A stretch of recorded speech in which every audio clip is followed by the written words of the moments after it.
Ok, muito bem. Pessoal, então boa noite. Hoje é a nossa aula de número 9, né? E que nós vamos dar continuidade aqui no tema, nesse assunto que é a convecção, né? Então, semana passada nós vimos a introdução à convecção, né? Falamos bastante do que é esse fenômeno da convecção, né? Vimos que o entendimento do que acontece dentro da camada limite, né?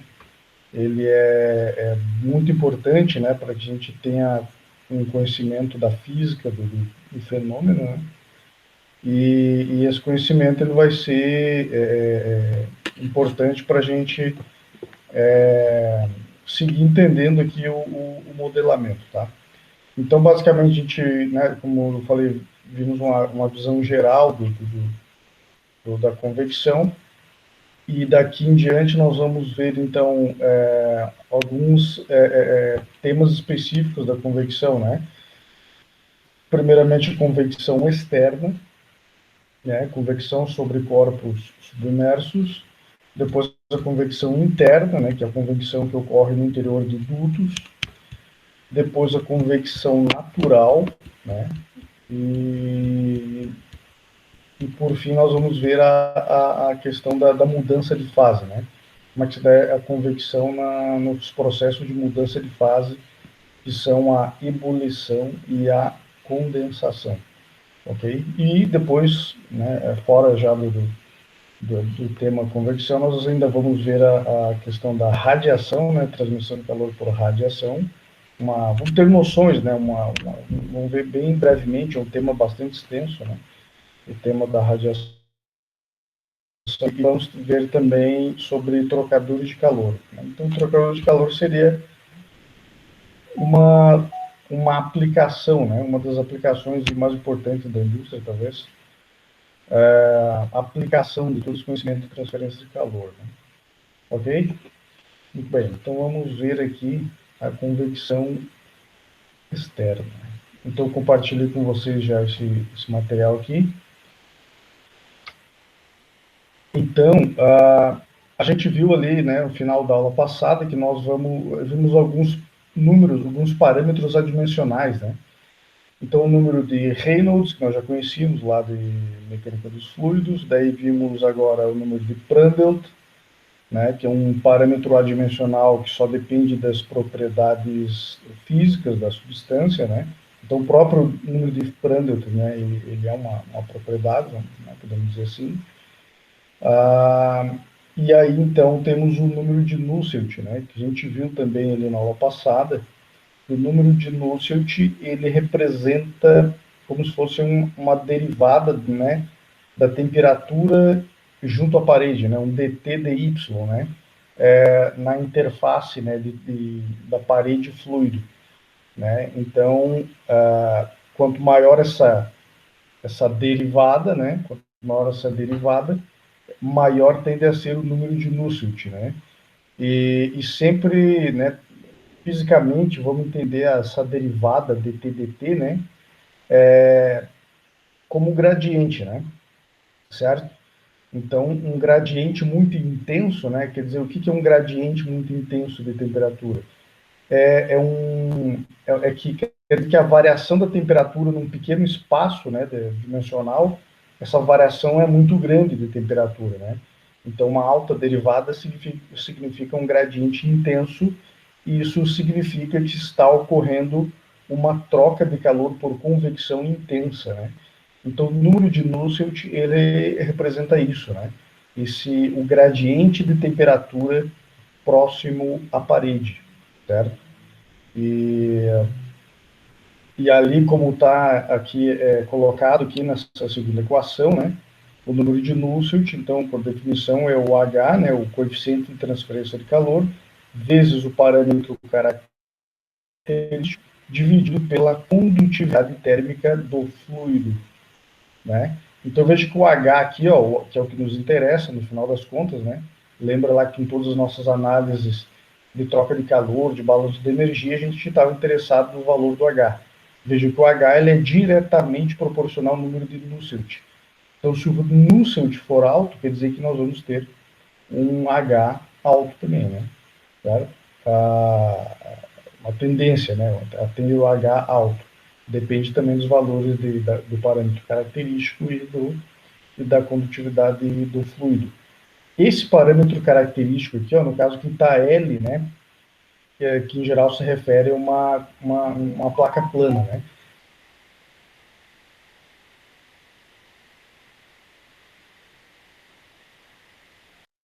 Então a gente vai ver em seguida, aí, alguns slides para frente, que no escoamento cruzado, né, o comprimento escoamento cruzado sobre um tubo, o comprimento característico é o diâmetro do tubo. Né? Já em uma placa plana, então o L seria o comprimento característico. Ok? Então veja que né, o número de Nusselt ele é a função, né, ele depende do número de Reynolds, né, ou seja, depende do regime de escoamento e depende, claro, das propriedades do fluido, né, representado pelo número de Prandtl. Muito bem. Então, pessoal, como na aula passada, né, a análise mais rigorosa que pode ser feita da camada limite, né, que é onde ocorre o fenômeno da convecção, a análise mais rigorosa é feita a partir das equações diferenciais. Né? Então, a gente viu lá, partindo da equação de Navier-Stokes, né, ela pode ser simplificada, né, para o caso da camada limite, assim como também a equação da energia, que ela pode ser simplificada para o caso da camada limite. Só que estas duas equações diferenciais, né, e mais a lei da conservação da massa, né, na forma diferencial, nós teríamos que usar métodos computacionais, né, métodos numéricos, para poder fazer as devidas análises. Né? Então, isso foge do escopo do nosso curso, né?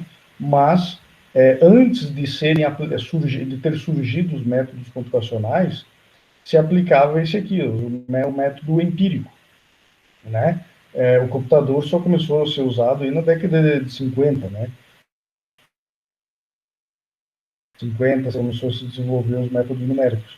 Só que esses modelos aí, ó, né, o número de Lúcio, o Prandtl, isso aí é do século XIX, né, certo? Final do século XIX, início do século XX. Né? Então o pessoal já resolvia esses problemas aí antes dos métodos numéricos. Então, e o método empírico, então era o método aí mais recorrente, né? E ainda né?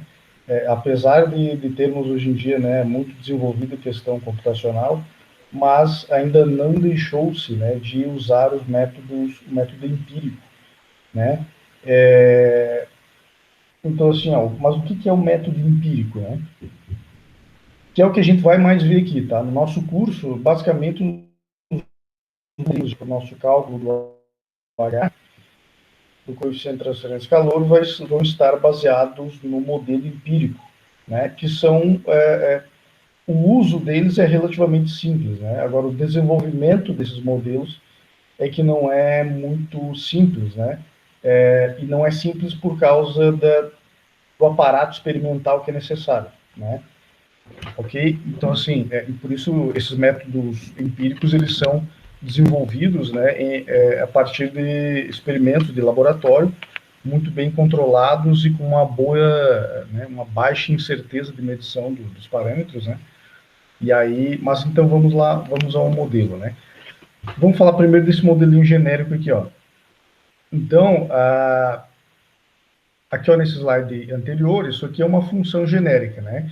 Então, sabemos, a partir de análises anteriores, que o número de Nusselt é a função do Reynolds, do Prandtl, e se estivermos falando de um Nusselt local, ele é a função da posição, né? Por isso que esse x estrela, né? Que seria a posição adimensional.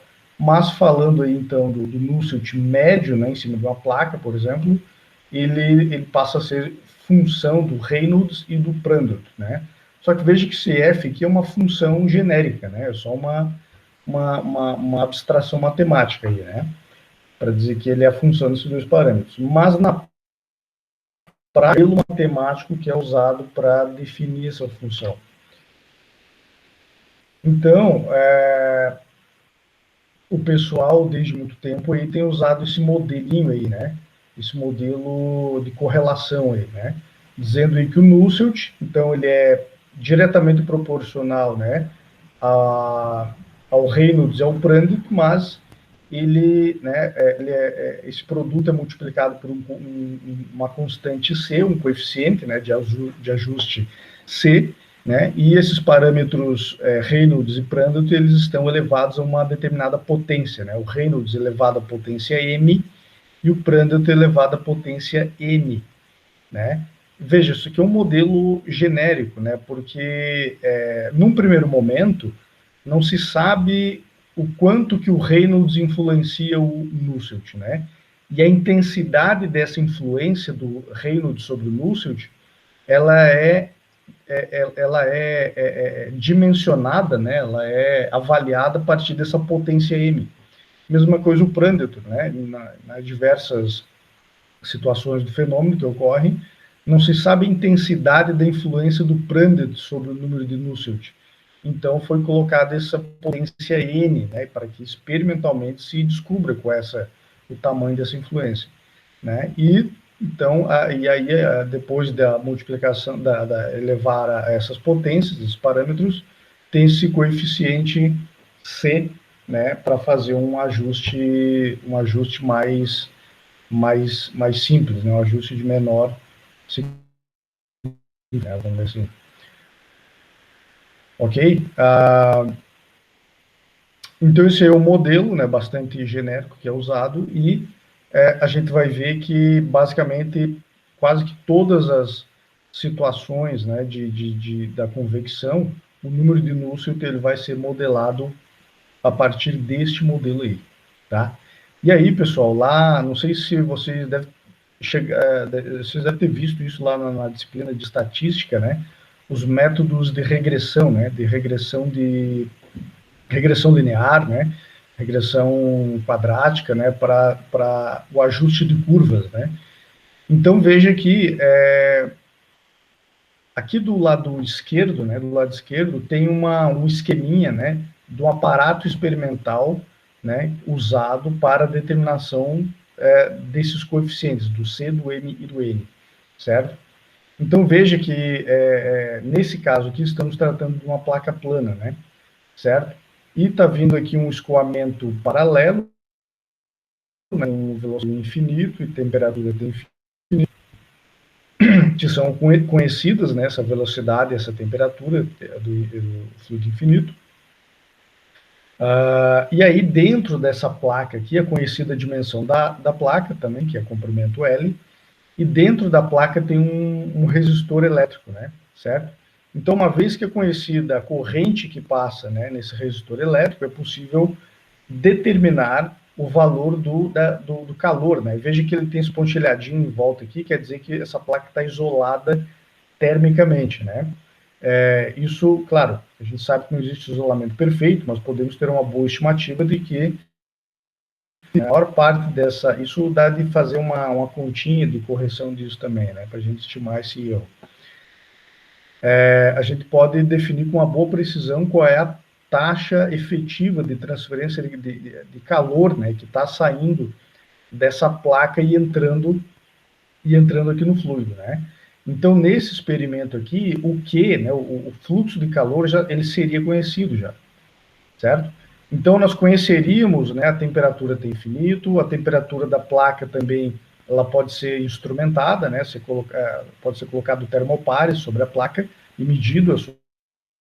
Então, pode ser conhecido o T infinito, o T superficial, a área da placa, então, é função das dimensões dela. Esse Q aqui, ele é medido, né, em função da corrente elétrica.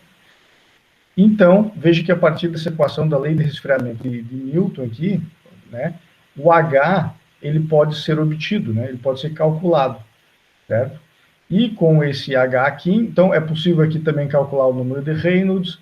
A partir das propriedades do fluido, calcula-se o número de Prandtl, certo?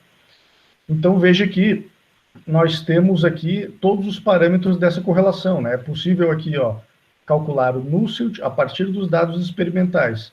é possível calcular o Nusselt, calcular o Reynolds, calcular o Prandtl, né? Então, a partir de experimentos aqui, é possível gerar uma população de dados, né, variando-se temperatura, velocidade e tal, e a partir dessa população de dados, usando-se de métodos estatísticos de regressão, né, linear, regressão quadrática, determinar esses coeficientes aqui, ó, nessas potências e esses coeficientes, que é o que está representado aqui nesse diagrama do lado direito aqui, ó. Né? Tá vendo que isso aqui são diagramas em escala logarítmica, né? O Reynolds com o número de Nusselt, né? Esse aqui de cima. Ó. Veja que para diferentes números de Prandtl, né? Então, veja que para mudar o número de Prandtl, ou mudou-se a temperatura, né? Mudou-se fortemente a temperatura do fluido, ou mudou-se o próprio fluido, né? É possível também, né? Dá de testar isso daí com ar, com nitrogênio, com hélio, com dióxido de carbono, com fluidos líquidos, com água, com óleo, né? Então, é possível, então, gerar essa população de dados aqui, né? No caso, com a regressão linear, né? Certo? E, então, a partir desses dados aqui é que se faz o ajuste, né? Como é chamado, se faz o ajuste dessas potências e desse coeficiente aqui. Ok? Importante também, né? Bastante importante, porque vejo que pode haver uma diferença significativa, né, entre as temperaturas da superfície dessa parede, dessa placa, né, e a temperatura T infinito. Né? Então, quer dizer o quê? Que dentro da camada limite existe um alto gradiente de temperatura, né? Ou seja, as propriedades, e a gente sabe que as propriedades dos fluidos, eles variam fortemente com a temperatura, né? Então, qual a temperatura que vai ser avaliada essas propriedades, né? O valor das propriedades influencia muito a determinação daqueles coeficientes ali, né? Se não estabelecer as propriedades vão ser avaliadas em cima da temperatura média, né? Então veja ele que está fazendo a média da temperatura superficial com a temperatura do T infinito, né? E aí, então, essas correlações aqui, ó, esses coeficientes da correlação, foram determinados usando-se as propriedades do fluido baseado nessa temperatura média, certo? Isso é importante saber, né? Porque se a gente usar propriedades baseado em temperatura diferente dessa, então quer dizer que a correlação que nós estivermos usando não vai funcionar, vai dar um erro grande, certo? Então, isso aí, dois aspectos para a gente tomar atenção, né? Essa questão das propriedades baseadas nessa temperatura média e que esses coeficientes desses parâmetros e dessa correlação, ela é obtida a partir de experimentos de laboratório, né? Certo? Então, isso aí é um método secular aí que o pessoal tem usado, certo? Para poder usar esses números adimensionais e tem funcionado, né?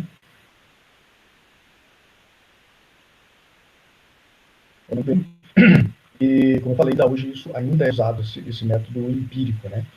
Então é isso, né? O termo empírico é isso, né? Ele quer dizer que ele está relacionado ao experimento, a observações, certo? Sempre que vocês olharem, escutaram esse termo empírico, observações, experimentações, né? Ok? Muito bem. Então, o primeiro caso que nós vamos ver da convecção é o escoamento sobre a placa plana, né? Ok? E também, né, a gente já comentou sobre isso, que o escoamento, né, ele pode, em cima dessa placa, né? Veja, a camada limite aqui está bem caracterizada no desenho, né?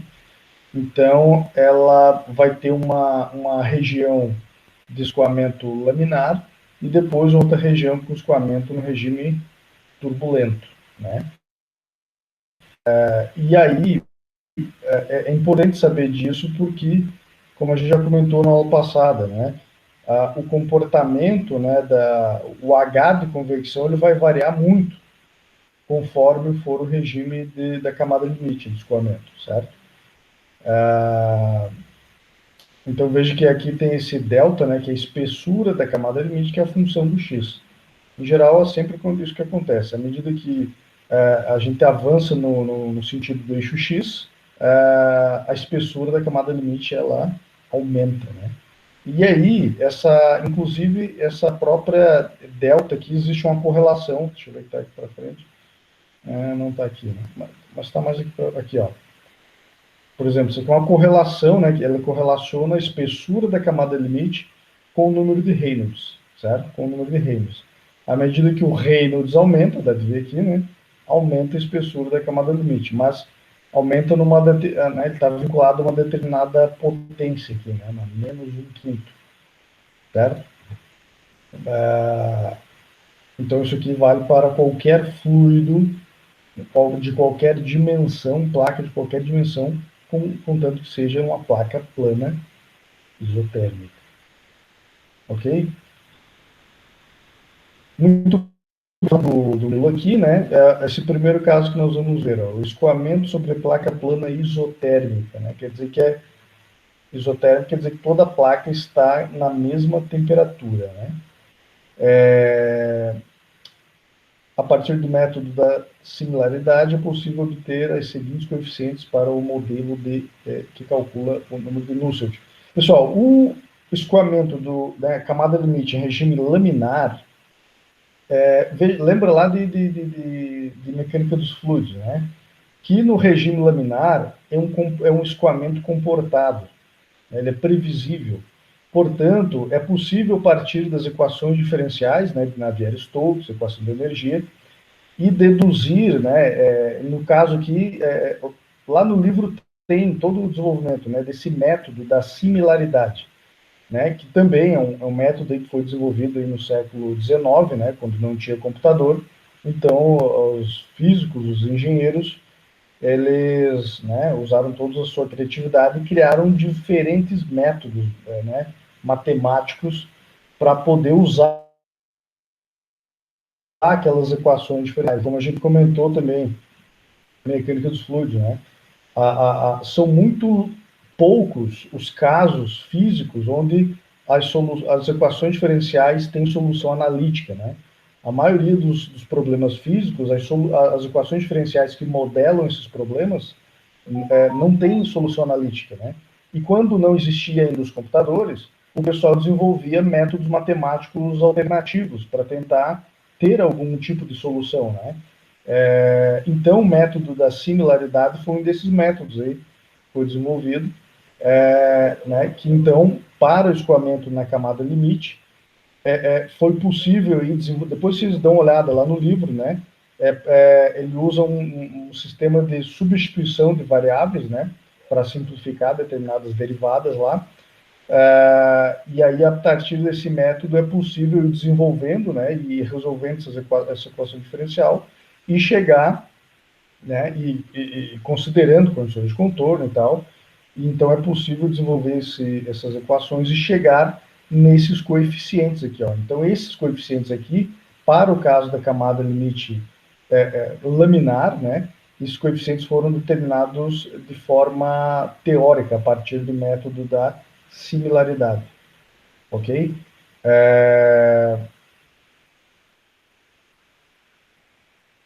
Muito bem. Aí, só que depois veio aqui o Churchill e o Ozoi, tem que checar lá no livro, se eu não me engano, mas daí eles pegaram e usaram, né, isso aqui são parâmetros obtidos a partir do método empírico, né, esse do Churchill e do Ozoi.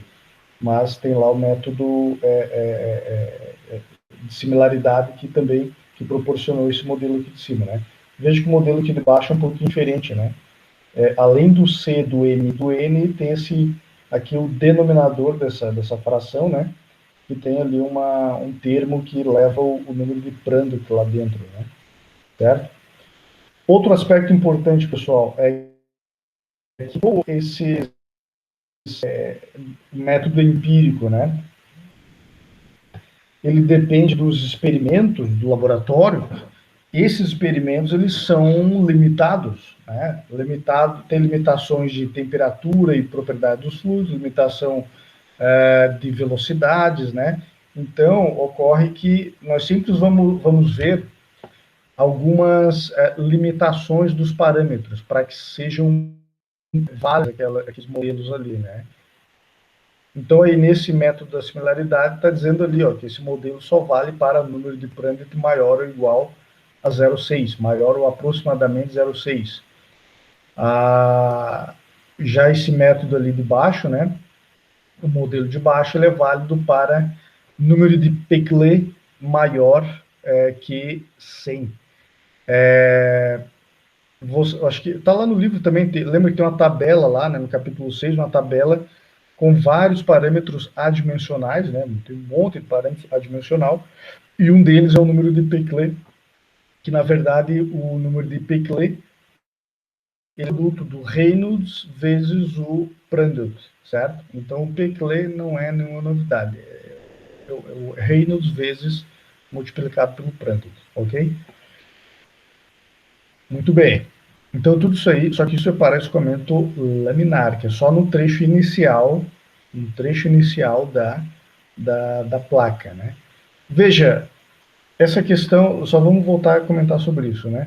Essa questão do trecho de laminar, né? Isso aqui sempre é curto, pode ser longo. O que acontece? Bom, depende, né? Depende. Para fluidos com alta viscosidade, por exemplo, óleos, né? Óleo em geral, né? A camada limite laminar, esse X crítico aqui, né? Ou seja, a distância crítica onde ocorre a transição do laminar para o turbulento, esse X crítico ele pode ser longo, né? Dependendo do tipo de escoamento do fluido, ele pode ser longo, certo?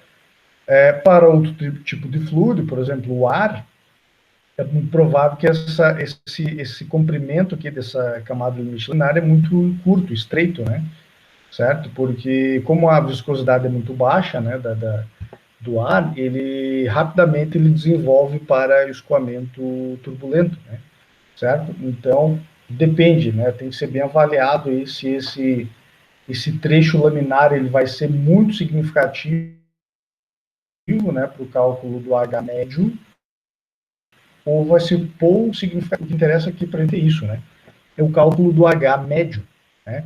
Veja que a gente já falou sobre isso, né? Que o H local ele depende da taxa do dt dx, né? A derivada no y igual a zero, certo?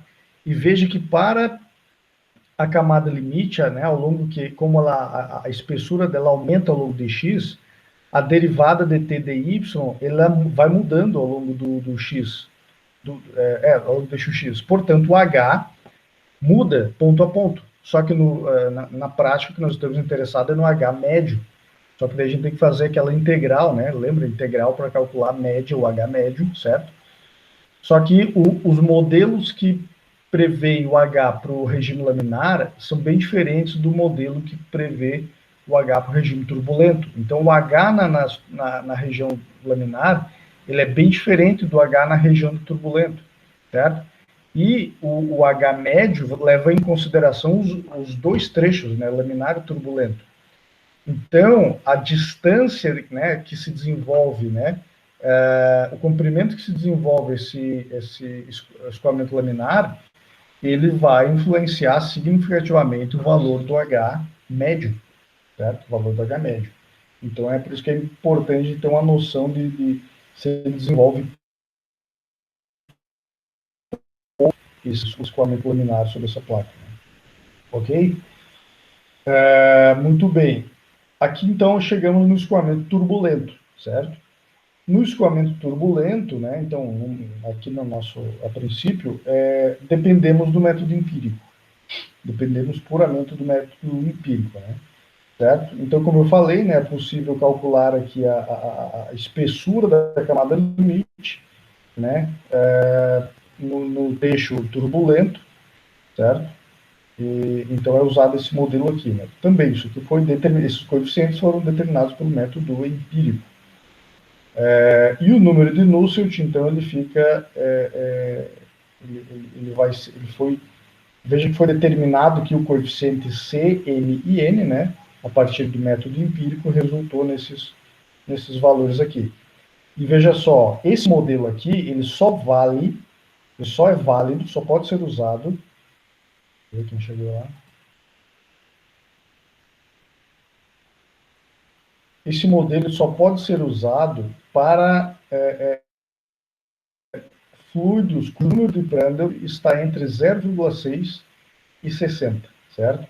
Portanto, quando vocês forem precisar de uma correlação dessas, tem que ir lá, pegar as propriedades do Prandtl, calcular o Prandtl e ver se você pode usar essa correlação aí ou não, certo? Pessoal, uma outra informação que eu preciso colocar aqui, e acabei não colocando no slide, é que a posição de transição do número do escoamento, né? Transição do regime de laminar para turbulento. Isso ocorre para uma placa plana, né? Para número de Reynolds de aproximadamente 10/5, certo? Para a placa plana, o número de Reynolds de transição, né? De laminar para turbulento é de aproximadamente 5. Então, um número de Reynolds cujo valor é abaixo de 10/5, vamos considerá-lo que é um escoamento laminar. Número de Reynolds cujo valor é acima, né, maior que 10/5, então podemos considerar que o escoamento turbulento, ok? Depois eu corrijo o slide lá, antes de colocar no cigarro. Muito bem, então, pessoal, ainda falando sobre a placa plana isotérmica, né? Na prática, né, o que acontece na maioria dos casos é esse caso aí, ó, é a camada limite mista, né? Que tem um trecho laminar e um trecho turbulento, né?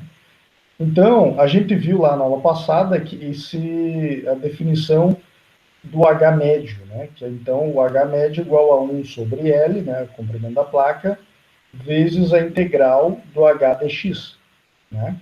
Só que agora veja que nós temos dois termos, né? Duas integrais distintas, né? Uma que é aplicada ao trecho do H laminar e outra aplicada ao trecho do regime turbulento.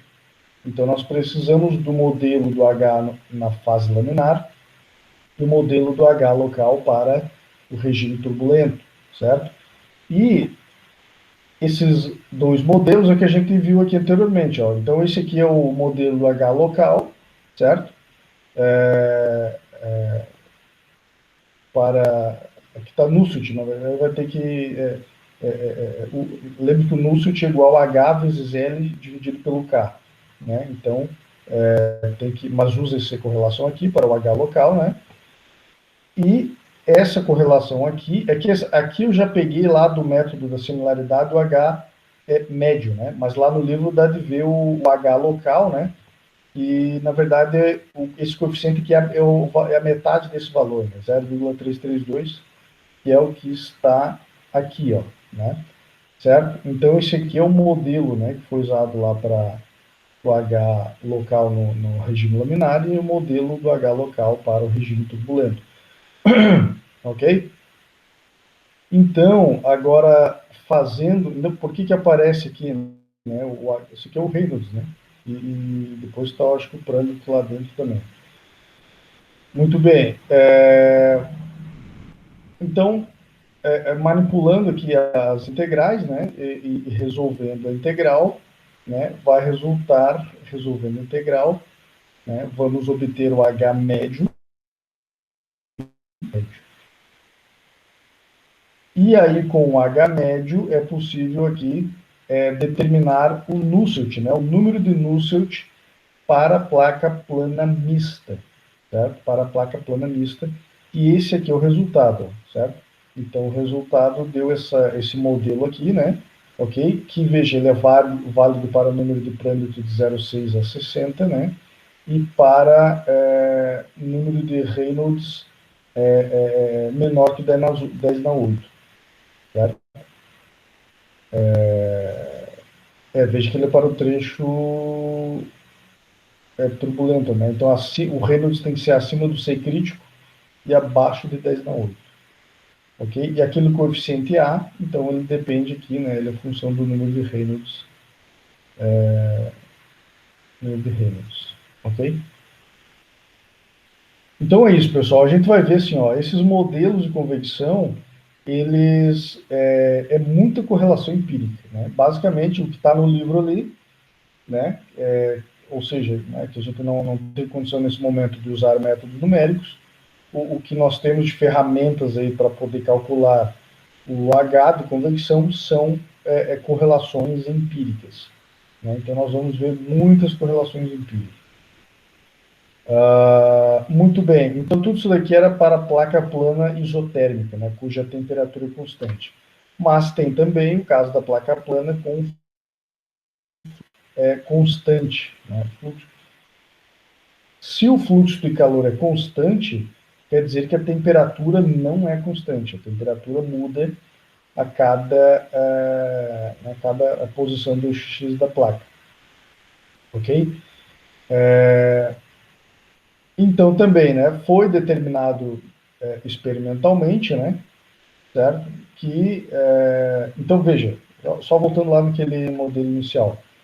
Esse experimento aqui, por exemplo, né, quando o pessoal desenvolveu esse experimento para poder determinar os coeficientes, o pessoal teve que pensar nisso, né? Então nós vamos ter que rodar experimento, né, executar experimentos em uma situação fazendo com que a temperatura da placa se mantenha constante e em outro experimento nós vamos ter que fazer com que o fluxo de calor é que se mantenha constante, certo? Do jeito que está aqui, ó, parece aqui que é muito fácil manter o fluxo de calor constante, né? É só passar corrente nesse resistor aqui, vai ser dissipado todo o calor vai sair dessa placa, né? Então ali aqui parece que está fácil aqui para dizer que é um experimento de fluxo de calor constante, né? E aí, para a gente né, fazer um experimento com uma temperatura teria que pensar um dispositivo um pouco diferente, né? Talvez tivesse que ter várias resistências separadas aqui, né? Certo? E controlar a corrente em cada uma dessas resistências, né? Certo? E controlando e monitorando, né? E sempre monitorando a temperatura superficial para que no final a temperatura superficial seja aproximadamente constante, né? Seria uma forma, né, de tentar manter constante a temperatura. Qual seria a outra forma? Uh, Bom, a gente poderia colocar aqui embaixo um fluido com mudança de fase, talvez, né? Vapor, né? A alta temperatura, a alta pressão que estaria condensando, né? Então ele teria, ele poderia, né, induzir a uma temperatura quase constante aqui nessa placa aqui, né?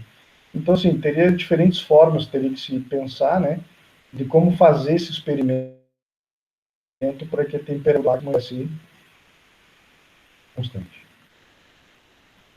Ok? Muito bem. Então, esse foi o caso, né? O pessoal, de alguma forma, deixou aquela temperatura lá, aliás, essa parte que a gente viu até agora, né? Que era placa isotérmica. Esse aqui provavelmente é a figurinha lá daquele esquema lá que está mostrado, né? Que o fluxo de calor aqui é constante e que isso é mais fácil de conseguir, né? Experimentalmente. Ok? E aí, então, para essa situação, foi determinados os coeficientes aqui, certo? Para o regime laminar e para o regime turbulento, né? Certo? Então, veja aqui, ó, olha que interessante. Então, uma vez que nós conheçamos o H de X, né, o H local, o modelo que determina o H aqui, né, da placa vai ser uma regime laminar, e depois da transição nós pulamos, né, trocamos para esse modelo aqui. Então, já que o fluxo de calor é constante, que ele é sabido a princípio, e conhecendo a temperatura do T infinito, então veja que é possível calcular a evolução da temperatura ao longo da placa plana, a partir desse modelo. Né? Veja que isso aqui é a lei de resfriamento de parede. Né? Estão observando isso? Só que foi isolado a temperatura TS. Muito bem. Mas também podemos obter o valores. Então, qual seria a temperatura média agora, né? Nesse caso, uma vez que a temperatura varia ponto a ponto, qual seria a temperatura média? Poderíamos usar o modelo esse mesmo modelo para calcular a temperatura média, né? E também, da mesma forma, né, esse modelo pode ser usado para calcular o Nusselt médio, né? Então, pegando esses dois modelos aqui, ó, né, pode se aplicar aí na equação, né, fazer resolver as integrais e encontrar-se o Nusselt médio, número de Nusselt médio, que resultou nestes coeficientes aqui. Certo? Muito bem. Vamos ver um exemplo, né? Pessoal, até aqui está tudo certo? Alguém tem alguma dúvida aí? Alguma pergunta, comentário aí? Nacas? Então tá. Vamos em frente. Vamos em frente.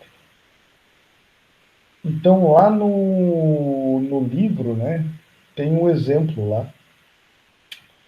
É o exemplo 7.2, ok? Então, vamos ver esse exemplo aqui para a gente entender melhor como é que é o procedimento.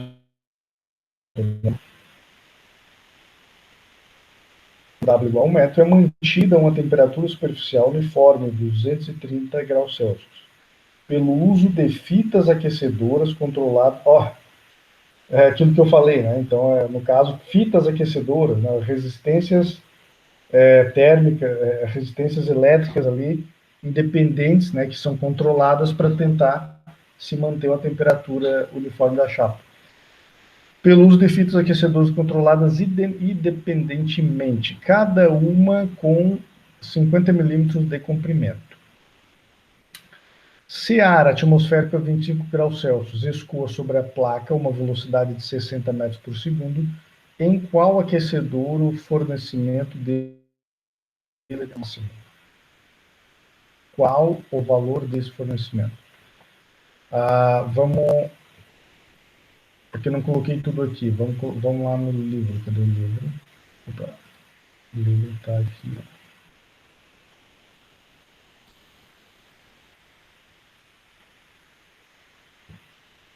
7.2.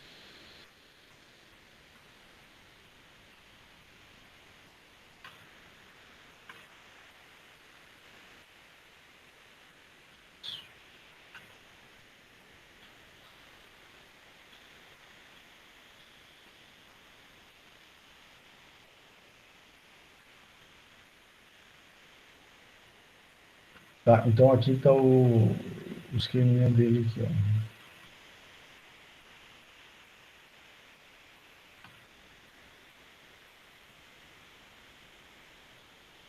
Tá.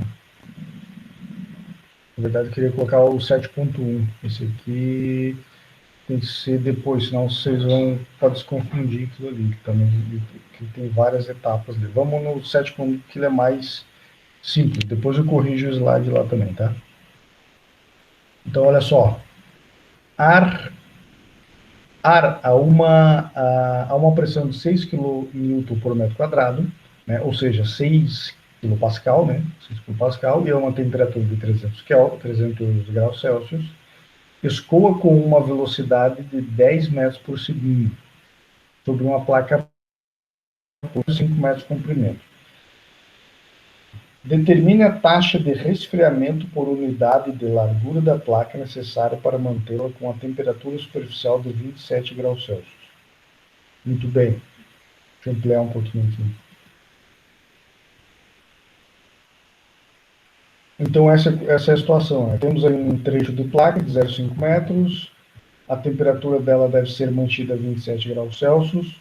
O T infinito está a 300 Kelvin.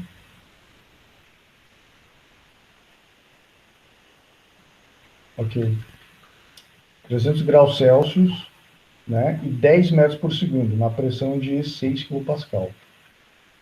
Ok? Então quer dizer o quê? Quem que vai transferir calor para quem? O ar vai transferir calor para a chapa, né? A chapa, o calor vai entrar na chapa. Considerações. As condições de escoamento incompressível, regime estacionário, efeitos radiantes desprezíveis. Então, olha só, primeiro passo, pessoal, propriedades. Né? Vamos avaliar as propriedades. o ar, né, que está a 300 graus Celsius, que significa 437 Kelvin, ok? Muito bem, há uma atmosfera. Nesta temperatura, temos estas propriedades aqui, ó, viscosidade cinemática 30,34 vezes 10 a menos 6, condutividade 20,4 vezes a menos 3, número de Prandtl está pronto aqui, ó, 0,687, ok? Como observado no exemplo 6.6, as propriedades K, né, condutividade, Prandtl, Cp e Mi, podem ser consideradas independentes da pressão, né, portanto, só da temperatura. Contudo, para um gás com viscosidade cinemática, a viscosidade cinemática é inversamente proporcional à pressão. Né? Por que a viscosidade cinemática depende da pressão? Né? Porque lembra que viscosidade cinemática é o Mi dividido pelo Rho. Está lembrado disso? A gente viu isso lá em termodinâmica, né? Deixa eu abrir o Paint aqui, ó. Paintbrush. Então, olha, ó, a letra grega Ni, que é a viscosidade cinemática, é igual ao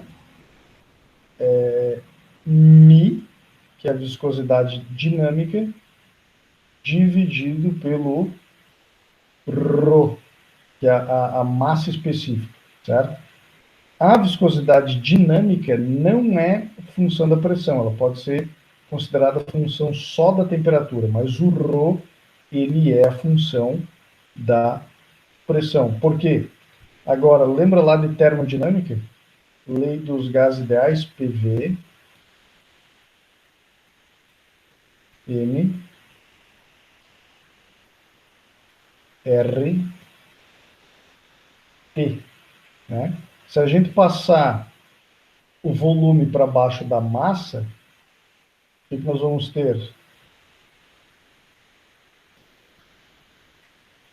O ρ, né? Vezes o R, vezes o T, certo? Portanto, o ρ, ele é a função da pressão, olha aí.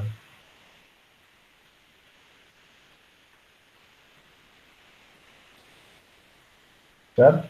O ρ é função da pressão também. E se ele é função da pressão, quer dizer que o Ni, aliás, não, o Ni, viscosidade cinemática, também é função da pressão. Então, por isso que ele deu essa pressão de 6 kPa aqui, né? Ok? Muito bem. Mas aí ele já resolveu, o Leopan resultou nisso daqui, ó, viscosidade cinemática. Né? Muito bem. Então, aqui temos a lei de resfriamento de parede por unidade de largura, certo? Por isso tem uma linha, né? Se fosse Q duas linhas, seria a taxa de transferência de calor por unidade de área. Como é só uma linha por unidade de comprimento, e vejo que tem o L aqui, né? Que não é área, não, é só o L, comprimento. Quer dizer que isso aqui é por unidade de largura, no caso, né? Por unidade de largura. Muito bem, uma vez que avaliamos as propriedades do fluido, nós calculamos o número de Reynolds. Número de Reynolds. Aqui foi importante você para poder ter um número Reynolds que resultou em 9.597, menor que a 5. Portanto, isso aqui é escoamento laminar. Olha lá, ó. A gente já viu lá no para escoamento laminar, esse aqui é o modelo, o modelo de Nusselt, né? Para encontrar o Nusselt, aquele modelinho que foi derivado do método da similaridade. Então, agora, jogando aqui para dentro o Prandtl e o Reynolds que foi encontrado, o número de Nusselt resulta nesse aqui, ó, 57,4. A gente já viu também, né, que Nusselt é igual a HL sobre K, agora isolando o H, certo? O K é uma propriedade, o L é o comprimento da chapa, resultou, no final das contas, um H igual a 4,18 watts por metro quadrado, que é Kelvin. E, então, aplicando, então, né, na lei de resfriamento ali, nós vamos obter essa taxa de transferência de calor por unidade de largura, certo? Então, veja que, né, na verdade, a gente meio que já conhecia esse método de análise do cálculo do Q, né? Só que antes, né, a gente já tinha o Q, o H era pronto, era dado para a gente. A única diferença é que agora nós temos que calcular a partir dessas correlações empíricas, né? No caso aqui, a partir dessa correlação empírica aqui. Ok? E daqui depois tem aquele outro exemplo. Daí tem vários exemplos aqui, né? Depois vocês podem dar uma olhada também nesses outros exemplos.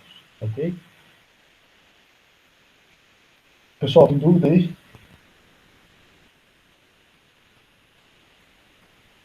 Na verdade, não é nada muito complicado, né? Certo? Vejo que o mais complicado é entender aquela física da camada limite, né? Que é importante para a gente saber se a gente sempre está usando o modelo certo, né? Mas o uso dos modelos é relativamente simples, né? Certo? Mas é isso, né? É importante saber a física do fenômeno, né? Para poder aplicar de forma correta os modelos. Muito bem.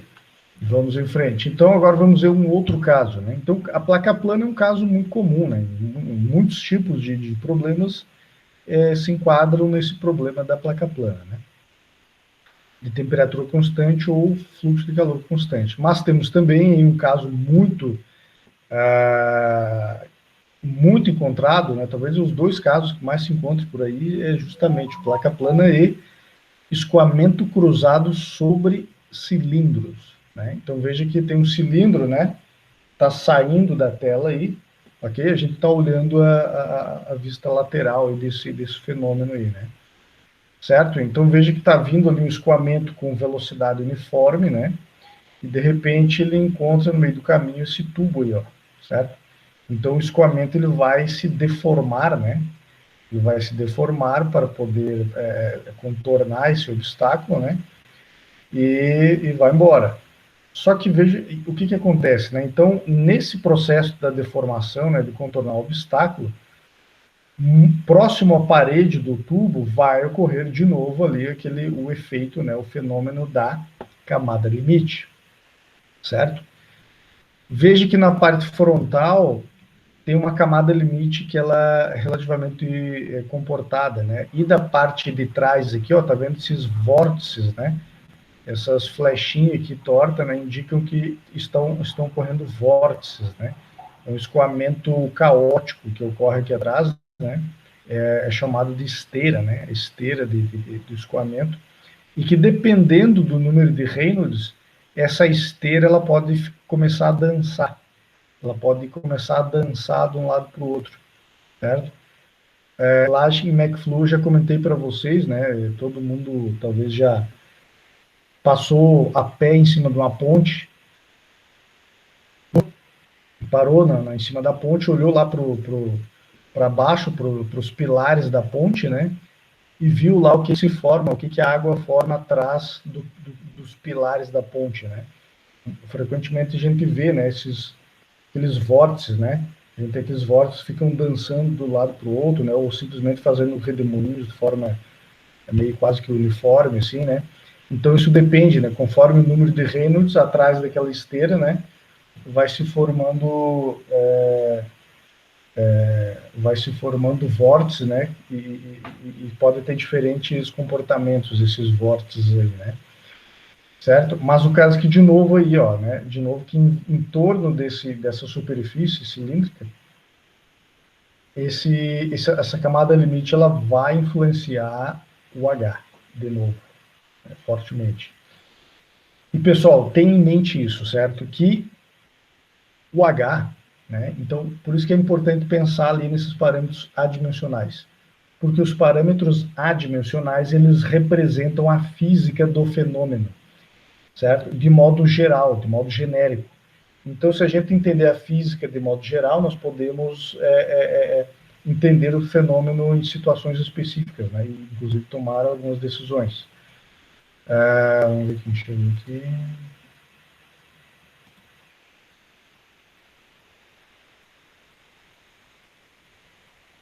Certo? Então, assim, ó, o número de Nusselt, então, lembra que ele representa uma derivada de T de Y, só que adimensional, né? Certo? mas porque matematicamente ele é adimensional, mas fisicamente a gente pode enxergar isso, né? O número de Nusselt representa a derivada na parede, né? O dt de y na parede. E é o que esse desenho aqui está mostrando, ó. Olha como a derivada na superfície ela varia ao longo do desenvolvimento da camada limite em cima dessa superfície curva. Veja que aqui, ó, temos uma derivada, né? Certo? E depois aqui, ó, mais à frente, essa derivada ela mudou um pouco. Aqui, né, veja que ela está aumentando o valor da derivada. Aqui a derivada está, né, tá reto aqui, né? Está um ângulo de 90 graus. Veja que logo aqui para frente a derivada já inverteu aqui, ó, certo? Então a mudança da derivada dt dx, que muda conforme evolui a camada limite, ele vai modificar significativamente, né, o valor do H do Nusselt e, consequentemente, o valor do H de convecção, certo? Então, conforme for o número de Reynolds, né, então, essa derivada negativa aqui, ó, está aparecendo aqui, ó, isso aqui significa que é o ponto de descolamento da camada limite, né? Então, ali a camada limite, ela se rompeu e é o início da esteira, certo?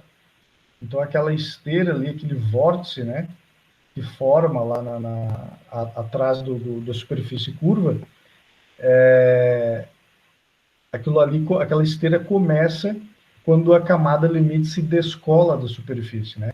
E essa derivada negativa aqui,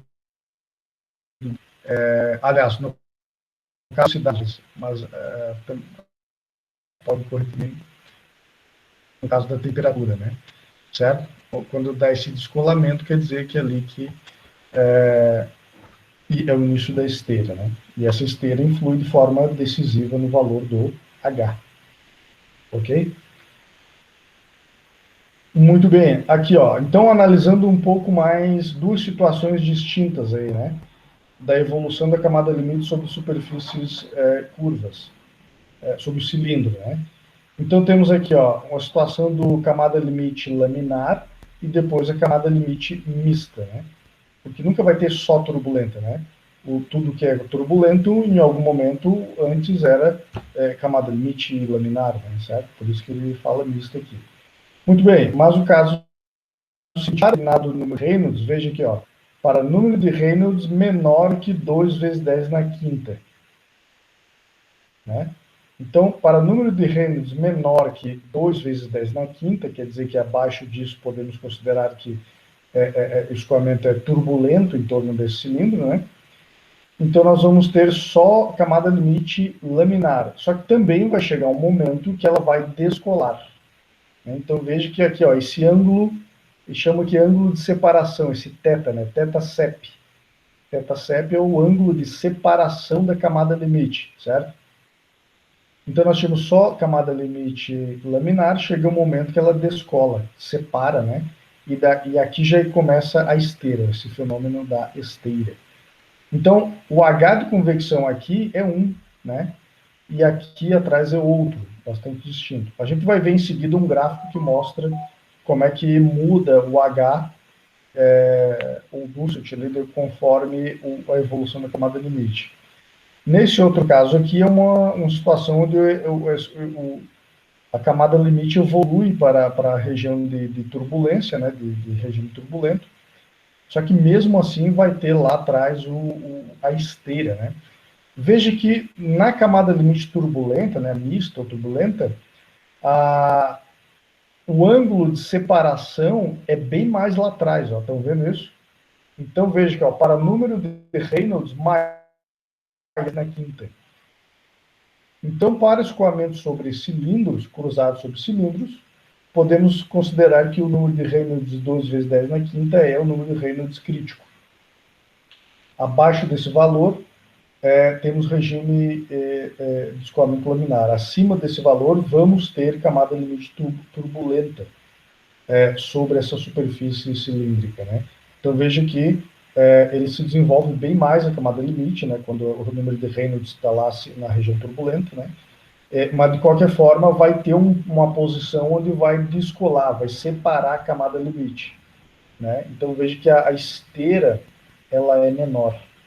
Também, né, aqui não, nós já comentamos isso lá em mecânica dos fluidos, mas só para relembrar, essa região onde a esteira, né, ela é um processo altamente dissipativo, né, essa esteira, que ela está formada por vórtices, né, de diversas escalas, né, então ela é um fenômeno altamente dissipativo, que dissipa energia.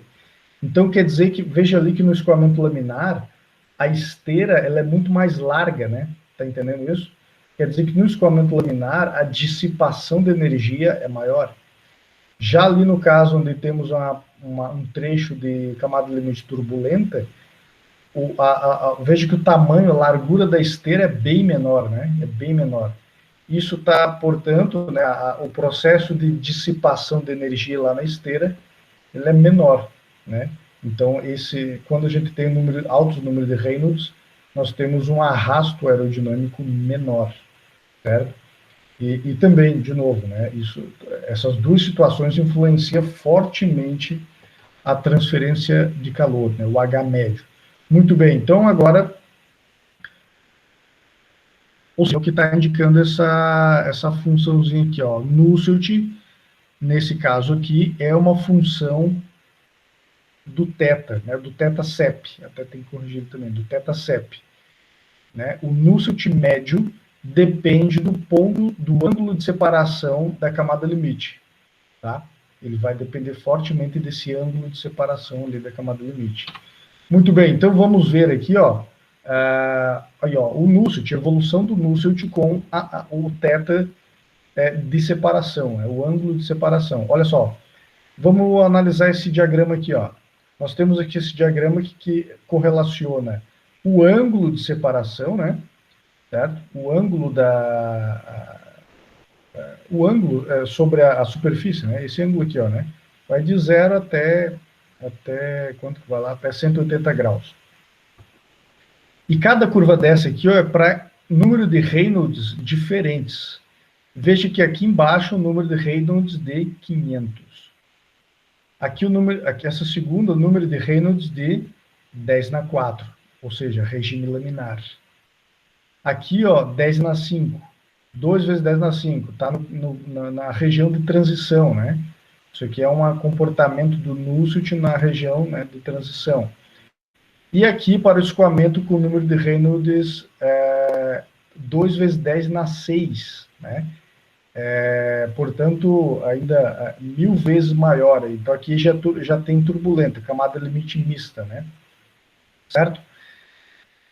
Então, olha só, pessoal, olha o número de Nusselt, como é que ele se comporta aqui, ó. Para escoamentos laminares, né, ele parte de um determinado valor de número de Nusselt, né? À medida que aumenta a camada limite, o número de Nusselt vai diminuindo, né? Se ele está diminuindo, quer dizer que o H está diminuindo, ou seja, está transferência de calor. Certo aqui, ó, nesse ponto aqui onde ocorre alguma coisa aqui, ó, que é justamente o ponto de separação, certo? Onde é que eu não tenho os valores, mas é mais ou menos isso, né? Um pouco antes de 90 graus, sempre um pouco antes de 90 graus, ele vai descolar a camada limite, certo? E aí ele passa a ter um outro comportamento, certo? Veja aqui, ó, vamos pegar esse caso do Reynolds de 10⁴. Quando ele, depois que descola a camada limite, né, aqueles vórtices, na questão do arrasto aerodinâmico, hidrodinâmico, ele piora, porque ele aumenta o arrasto. Mas no caso da transferência de calor, aqueles vórtices, ele é como se fosse um escoamento turbulento, né? São porções de fluido que estão aleatoriamente passando pela superfície, né? Então ocorre que aquela esteira acaba aqui melhorando, né? Ela melhora o H, certo? ela melhora o H. Então veja que, para número de Reynolds, veja que não muda muita coisa, né? Certo? Na verdade, até com o tempo ele vai piorando, mas é muito baixo esse número de Reynolds, 500, né? Só que para um número de Reynolds aí, ó, de 10.000, quando descola a camada limite, ele já começa a melhorar, ó. Ele vai, né, à medida que o ângulo, veja que isso aqui é o ângulo, né? À medida que avançamos no ângulo, ele vai melhorando o Nusselt aqui, ó, né? A transferência de calor, certo? Muito bem, aqui na região de transição, ó, olha aqui, ó. Então, aqui, até aqui, ó, à medida que evolui a camada limite laminar, ele vai descendo, piorando o H. Aqui ele dá um salto, que é a região de transição. Ó. Então ele pula lá para o turbulento. Aqui, esse pico aqui é o início do turbulento.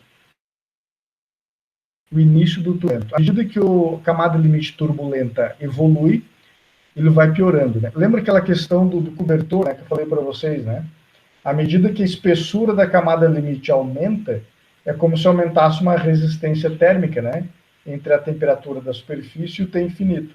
Então, à medida, tanto no laminar como no turbulento, à medida que vai aumentando a camada limite, vai aumentando a resistência térmica, né, da transferência de calor.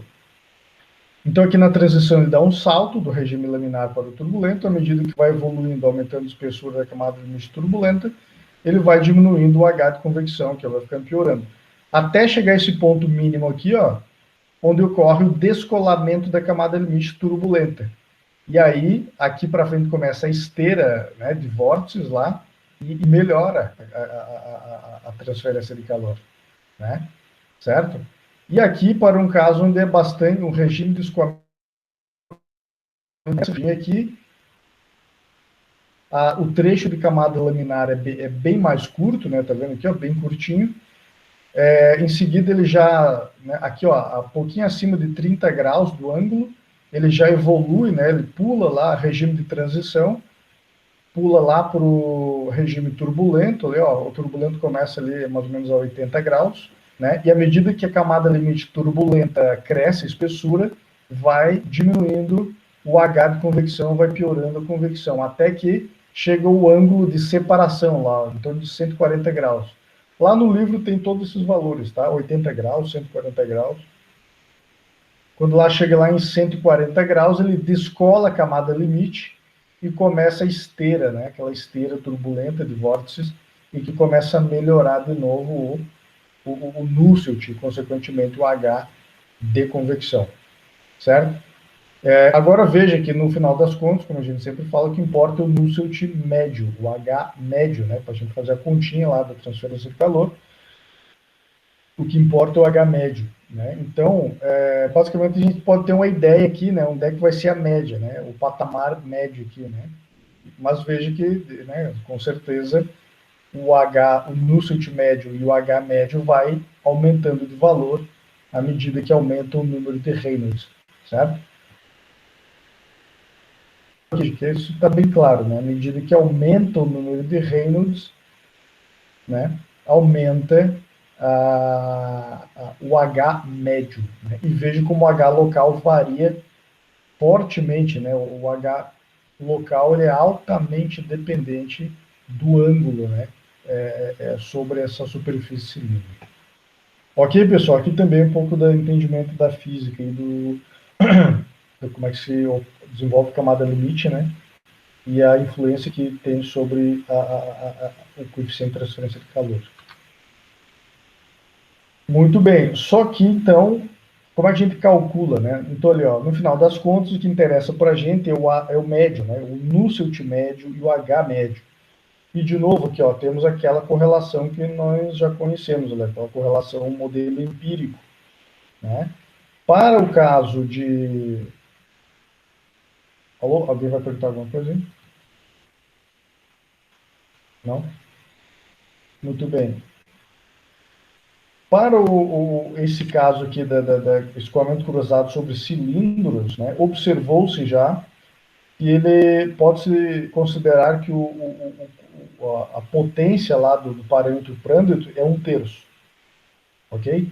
Então, para todas as situações de escoamento cruzado sobre cilindros, a potência do número de Prandtl é 1/3, né? E então sobra aqui para determinar o valor de C e do N, né, da potência do Reynolds, ok? Então também, né, experimentalmente, então aqui tem as referências, né, 11 e 12, que está lá no livro, dá de ver que foi os autores dessas correlações aqui, né?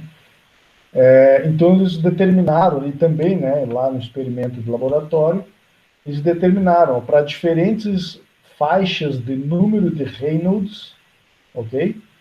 Olha aqui, ó, nós temos diferentes coeficientes C e M. E M que vai com relação, certo? Então, se nós temos aí um escoamento cruzado sobre um cilindro, né? Então a gente basta aí pegar as propriedades do fluido, calcular o número de Reynolds, pegar o número de Prandtl e aí escolher aí qual vai ser a faixa de número de Reynolds e pegar os coeficientes e aplicar na correlação, né? Tá mostrando aqui que essa correlação ela é válida para o número de Prandtl maior que 0,7. Ok? Muito bem. E tem aqui também ó, outro caso que é para escoamento cruzado sobre cilindros de diferentes geometrias, né? Cilindros não circulares, né? De diferentes geometrias. Então veja, olha só, pessoal, como a, a posição do objeto em relação ao escoamento ele determina, né? Ele influencia no H, porque vai mudar totalmente a camada limite. No final das contas é isso, né, que acontece. Veja que um cilindro de perfil quadrado, né, ele resulta em diferentes coeficientes, né, e diferente número de Nusselt, se ele estiver com a quina dele virada para o escoamento ou se ele estiver com uma face virada para o escoamento, né? Percebam que essas duas posições vão influenciar de forma muito distintas, né? Como é que vai se desenvolver a camada limite sobre a geometria, né? Vocês podem imaginar, né? Como é que aqui, né? Vai bater aqui, vai dissipar para cima e para baixo, né? E obviamente, né? Nessa quina aqui já vai descolar a camada limite, daqui para cá já vai ter esteira, né? E aqui ele vai desenvolver um pouco essa camada limite, e aqui também, com certeza, nessa quina aqui, ele vai descolar a camada limite, né? Então, mas são duas situações diferentes, né? Para a mesma... Um hexágono, né? Também, ó, se o hexágono tiver com uma face, né, tubo de perfil hexagonal, se ele tiver com a face voltada para o escoamento, uma quina, um vértice, né, vamos chamar assim, o vértice voltado para o escoamento vai resultar em diferentes coeficientes e consequentemente, diferente número de Nusselt. Ok? Aqui, ó, um tubo de perfil retangular, né? A face maior do retângulo, né, virado para o escoamento também é para resultar um negócio em coeficientes diferentes. Agora, veja que o modelo é sempre o mesmo, né? Esse modelo genérico aqui, ó, é sempre o mesmo, né? Ok? Muito bem. Outra situação, ó, aqui caldeiras, né? Lá a parte de caldeiras, trocadores de calor, né? Vai ter que usar esse modelo para feixe de tubos, né? Então, quando eu tenho um tubo sozinho, né? O escoamento está vindo de forma uniforme, né? Longe do tubo tudo uniforme, tudo bonito.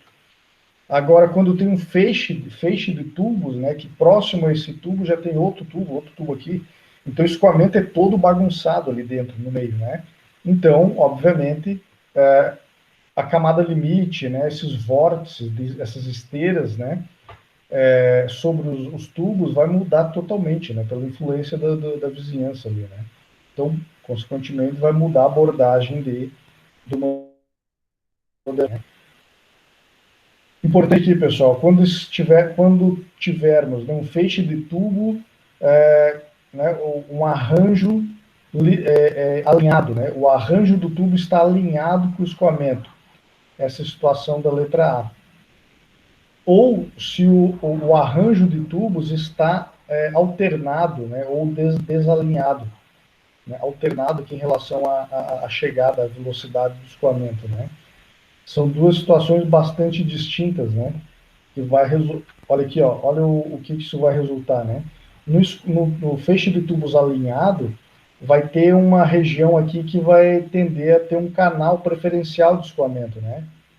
Com certeza aqui, ó, vai ter um canal preferencial de escoamento. Consequentemente, né, a interação do fluido sobre a superfície dos tubos vai ser de uma forma diferente na situação de termos tubos desalinhados ou alternados, né? Não vamos ter aqui um canal preferencial, né? O fluido vai entrar no meio desses dois, em seguida ele bate na cara do outro tubo, vai ter que desviar para cima, lá já tem outro, né? Então veja que a interação do fluido com a superfície é bem diferente no caso alinhado e desalinhado, certo? Digo aqui que, pessoal, uma pergunta aqui, né? Em termos do H, da melhor condição para transferência de calor, qual que é a melhor situação? Tubos alinhados ou tubos desencontrados, não alinhados? O que vocês acham? Quem que chuta aí? Qual que é melhor, qual promove o melhor H? Melhor Nusselt? O desalinhado, professor? Eu concordo também, que seria o desalinhado. Por quê? Porque Justifique. a geração de vórtice seria maior, né? Daí, teoricamente, a transferência de calor por convecção acho que seria maior, porque teria menos regime laminar. Exatamente. Veja que, analisando o tubo sozinho, a gente viu que quando começa a esteira, ele melhora o H, né? Certo? E naquela questão do tubo promovendo esteira a todo momento, está bagunçando, né? Então, assim, pessoal, no questão do escoamento de fluidos, né, falando de Professor, troca de calor, DH. Oi, fala. só que na prática não é muito comum a gente encontrar esses tubos desalinhados, né? É mais comum a gente encontrar trocadores de calor com tubos alinhados. Pelo menos os que eu vi até hoje, Não, nunca vi assim modelos desalinhados. é que depende, né, Vinícius? Depende da aplicação, né? É comum, né? Aqui, como falou, isso é uma situação que é comum em trocadores de calor. Falando de trocadores de calor, existe um universo de trocadores de calor, né? Certo? Então, são muitas as situações de aplicações distintas, né? Que podem ocorrer, ou situações de alinhado ou desalinhado, né? Pelo que está falando, então, lá na tua situação, lá na hidrelétrica, deve ter situações não ter mais o alinhado, né? Mas eu também já vi vários trocadores de calor, casco-tubo, principalmente, que ele acaba sendo aquela condição desalinhada ali, né? Não, não Em digo nem cal... pela hidrelétrica que eu trabalho, digo por onde eu já passei, eu nunca vi nenhum modelo de trocador de calor onde você tem os tubos desalinhados, né? Ou intercalados, vamos dizer assim. Eu geralmente vejo eles paralelos, seguindo meio que uma linha e tal. Mas é só um comentário mesmo. Sim. Pois é, mas isso é interessante, esse ponto, essa questão, né? Porque, então, ó, vamos lá, vamos analisar isso daí, né? Que, assim, ó, porque, veja, tu está dizendo que tu encontrou mais situações onde os tubos estão alinhados, né? Então, se em algum lugar, se a gente está andando por aí, numa empresa, numa fábrica, até sei lá, no radiador do carro, em diferentes situações. Em alguns lugares nós vamos ver tubos alinhados, em outros lugares vamos ver tubos desalinhados. Só que se nesses equipamentos os tubos estão alinhados ou desalinhados, é porque alguém projetou aquilo, certo? Não apareceu do nada, aleatoriamente, certo? E muito bem, então deixa eu fazer um comentário aqui. Ó. Então, veja bem, no aspecto da transferência de calor, veja que, em geral, é isso, tá? Falando de transferência de calor, quanto mais a gente bagunçar um escoamento, melhor vai ser para o H. Isso aí é uma regra meio que geral, certo? Inclusive, tem muitos trocadores de calor que têm determinados elementos superficiais que são chamados de promotores de turbulência, né? Ou promotores da intensificação do fluido, né? Justamente para promover a intensificação da troca de calor, a intensificação do H. Então, falando de transferência de calor, quanto mais a gente conseguir bagunçar o fluido, melhor.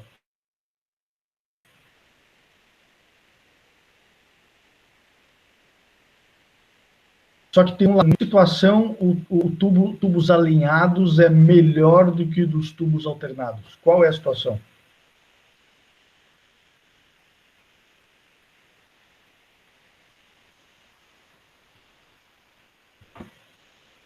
Vamos lá.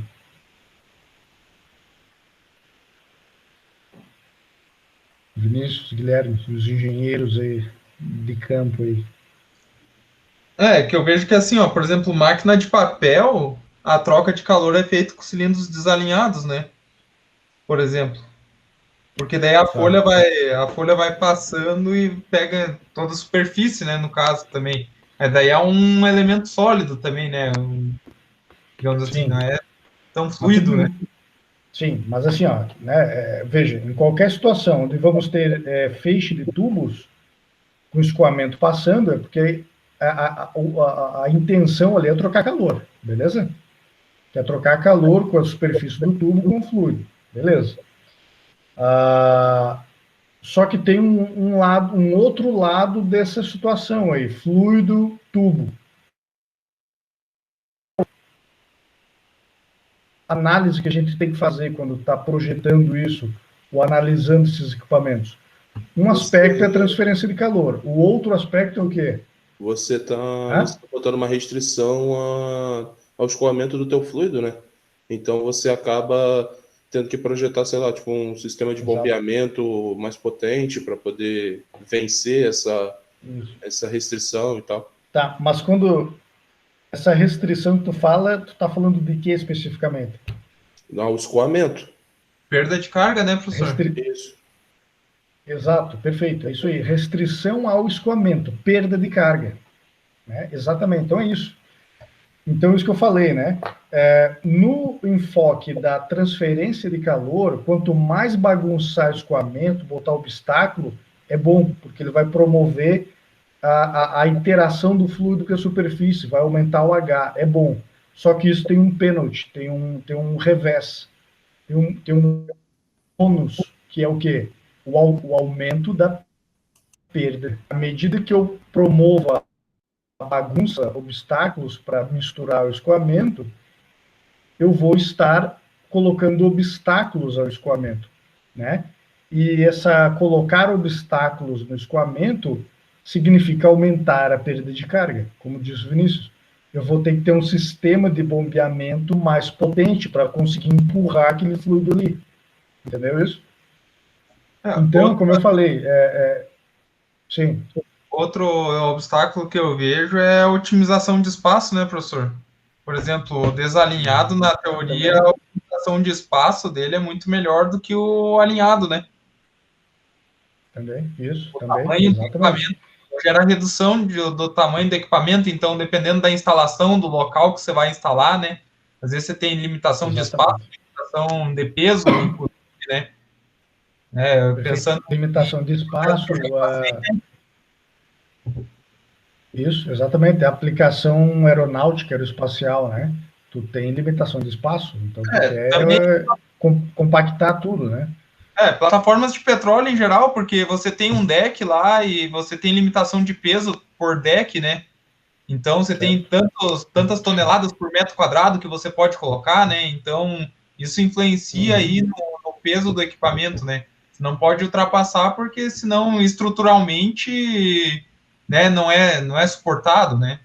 Então, por exemplo, instalações em altura, né, que você depende de elementos em concreto armado ou então elementos estruturais em aço, né, você vai ter essa limitação de peso, porque vai ter uma tonelagem ou um tanto do peso por metro quadrado que você vai colocar e isso limita o tamanho, né, e materiais, né? Dependendo do material que você for usar, se torna inviável pelo custo, né, do material em si para reduzir o peso, né? Então, você tem que diminuir realmente o tamanho do equipamento, otimizar espaço, né? Exatamente. Exatamente, isso é um ponto importante também. Mas, assim, é uma situação, a clássica que vai ocorrer nos problemas de sistemas térmicos em geral, certo? É esse balanço entre promover a melhoria do H e não penalizar demais a perda de carga. Isso aí é um balanço que o engenheiro vai ter que perceber qual é o ponto ótimo, né? Qual é o ponto ótimo de você, né, promover o H e não penalizar tanto a perda de carga, né? Que exige um equipamento uma bomba mais potente, que é recurso, é dinheiro que vai, né? Tanto recurso de investimento como custo operacional, né? Certo? Então é isso, né? Por isso que a gente vê por aí, às vezes, trocadores com tubos alinhados, com tubos desalinhados. Alguém fez a conta. Alguém pegou todos esses modelos aí de transferência de calor, misturou lá com as análises de mecânica dos fluidos, né? Calculou o benefício de troca de calor, calculou a potência requerida pela bomba, o custo de investimento e operacional e tomou decisão. Não, vamos colocar tubo alinhado ou tubo desalinhado. E ainda mais, possivelmente pode surgir essas questões de espaço físico, conforme o Guilherme falou também, né? Certo, pessoal? Então, veja que isso é a física, né? São análises qualitativas que vai nos indicar quando que precisamos fazer o refino do quantitativo, né? Quando que precisamos refinar os modelos, calcular na ponta do lápis ali qual né? Como que vamos otimizar, né? Vai acabar resultando, né, nesse processo de otimização do projeto, né? Certo? Então, esse entendimento da física, né? O que isso vai resolver, né? De carga, entender tudo isso é fundamental, entendeu? Vocês estão vendo que, ó, em termos de equacionamentos, modelos matemáticos, os modelos empíricos que nós vamos usar, que são relativamente simples. Agora, a gente precisa entender a física, né? Certo? Para a gente aplicar, ter um bom entendimento do funcionamento dos equipamentos, né? Com o tempo, né? Sei lá, com o tempo isso aí vai criar incrustações, vai ter outros problemas ainda, que a gente nem comentou aqui direito, né? Tudo isso aí vai ter que ser levado em conta aí para projetar e depois monitorar o desempenho desses equipamentos, né? Isso é comum, né? O Guilherme, o Vinícius aí que trabalham nas empresas, na indústria, sabem. Os equipamentos ao longo do tempo, o desempenho vai modificando, né? Muitos vão piorando o desempenho, outros até vão melhorando, surpreendentemente. Mas por quê? Por que um equipamento vai piorando o desempenho ao longo do tempo? Por que aquele específico ele melhora com o tempo? Certo? Então, tudo isso é entendimento da física que está lá dentro, né, das partes móveis, da interação dos fluidos com as partes, o entendimento da física de tudo isso é que vai nos matar a charada, né? Por que esse equipamento funciona bem, esse ruim, por que isso ao longo do tempo vai ficando ruim, se vai ficando bom. Tu pode identificar, inclusive, poxa, esse equipamento teve uma falha de projetos, que não podia estar dessa forma aqui, ó. Né? O que acontece muito, né? Tem muito equipamento por aí que não se faz as devidas análises, devido à otimização de projeto. Né? O pessoal monta lá, funcionou, então beleza, então toca para frente, né? E às vezes funciona, mas com desempenho ruim, né? E daí depois lá na frente alguém vai fazer uma análise do desempenho do equipamento e vê que ele é muito ruim, né? Mas porque alguém e é muito comum isso aí, tá? É muito comum o pessoal, inclusive na indústria de máquina, o pessoal desenvolve equipamentos e não tem devida otimização, né? Funciona, alguém compra e está vendendo. Isso é comum. Ok? Por isso que é importante fazer análise, né, de desempenho. Né? E isso aí tá, o pessoal da área de manutenção, aí, de engenharia de manutenção, né, que aplica manutenção preventiva, preditiva e né, hoje em dia tem muito essa questão da engenharia de manutenção, que é uma área da empresa, né, onde o pessoal fica estudando como melhorar os equipamentos, né? Como promover a melhoria do desempenho dos equipamentos que já existem, a melhoria do desempenho de processos que já existem, né? Então o pessoal se confunde, né? Em algumas empresas chama de engenharia de processos, em outras isso está dentro da engenharia de manutenção, depende de como é que é a organização da empresa. Mas essa ideia, a rigor, né, pela literatura, aí, a pessoa chama de engenharia de manutenção, né? Que é você analisar o desempenho de máquinas e processos para promover a melhoria, né? E isso aí é um prato cheio aí, né? Isso aí está em tudo que é canto, se observa muita margem de máquinas e equipamentos, né? Porque ocorre muito isso, muitos equipamentos não foram devidamente otimizados no seu projeto, né? Muito bem. Então aqui também, ó, aqui temos aí, ó, o modelo dos Zukauskas aqui, ó, que é usado para calcular o número de Nusselt para feixe de tubos.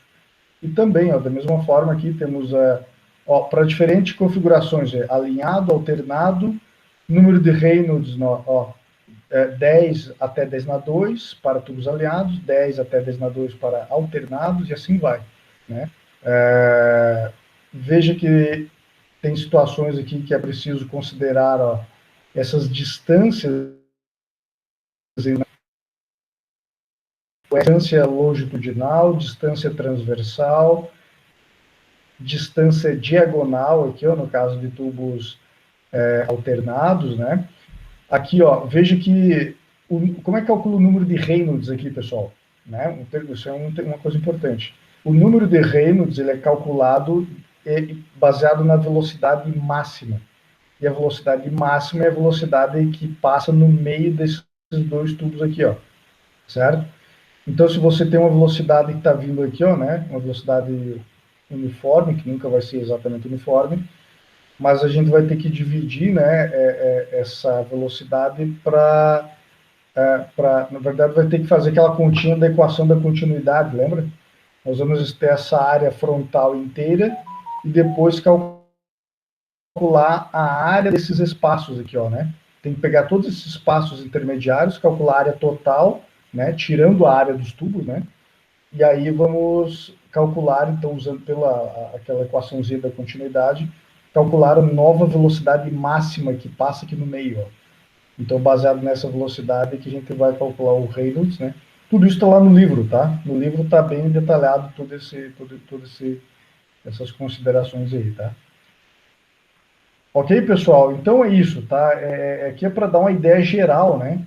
Que tem diferentes situações, né? Placa plana, cilindro sozinho, feixe de tubos, tem outras situações, tem tubos de geometrias diferentes, né? Mas veja que o entendimento geral da física é muito parecido, né? O que vai mudar são as correlações, os coeficientes, né?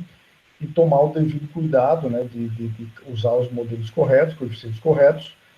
E a física, né? O entendimento da física todo esse fenômeno é importante para avaliar, né, o desempenho e selecionar os modelos corretos e, como eu falei, né, ter um entendimento lá do caso real da física, né, do comportamento do fluido, da interação do fluido com a geometria das superfícies, né, as diversas de desempenho e o entendimento da física é fundamental. Ok? Então, por hoje era isso. E daí depois eu passo para vocês a recomendação de exercícios, tá? Para vocês fazerem exercícios aí do capítulo 7, relacionado a todo esse tema aí. Beleza? Professor, Sim. só uma dúvida, não é sobre a matéria, mas sobre a recuperação na semana que vem. Certo. A recuperação é das provas anteriores, né? Isso. Ok. No caso, eu que perdi a P2, a recuperação vai ser só em cima do conteúdo da P2, né? Tá. Só deixa eu interromper a gravação aqui para ficar gravado só esse conteúdo aí. ok?